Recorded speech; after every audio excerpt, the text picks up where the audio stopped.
Sa muling pag-alis ni Tanggol para harapin ang kanyang tunay na pamilya, nagtanong naman si Boss Divina sa kanya kung handa na ba itong muling makita ang kanyang tunay na ama. Hindi naman maitago ni Tanggol sa kanyang sarili na kinakabahan siya at hindi niya alam ang gagawin.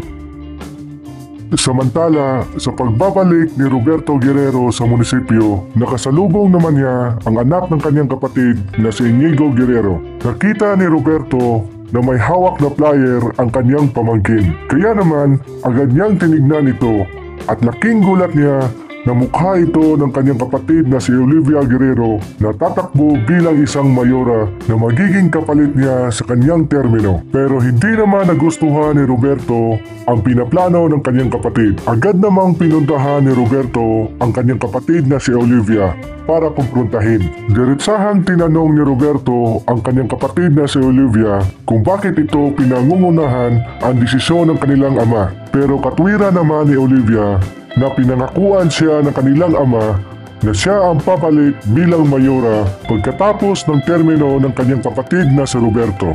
Dahil hindi na magkaintindihan ang dalawang magkapatid na si Olivia at Roberto, mas lalong uminit ang tensyon ng dalawa. Sa kabilang banda naman, binisita ni General Rivas si Mayor Roberto Guerrero sa mismong opisina nito. Pinag-usapan nilang dalawa ang tungkol sa pamilya ng mga Montenegro. Nais ni General Rivas na linisin ni Mayor Roberto ang kalat na iniwan ni Ramon sa lugar ng Quiapo sapagkat lumulutang na ang balita ang ginawang gulo ni Ramon. Gayunpaman, ipinag-utos rin ni Ramon na ipatumba na ang kaibigan ni Mang Rigor na isa ring pulis na si Mang Mando nang sa ganon wala nang mga has para kalabanin ang pamilyang Montenegro. Wala namang magagawa si Mayor Roberto kung hindi sundin ang utos ni Ramon dahil malaki ang pakinabang sa kanila ni General Rivas ang pamilyang Montenegro. Kaya naman, kinausap ni Roberto ang bagong hepe ng Inleia na ang taong isang pulis na malakas ang loob na kalabanin si Ramon. Ngunit nagdalawang isip naman si Hepe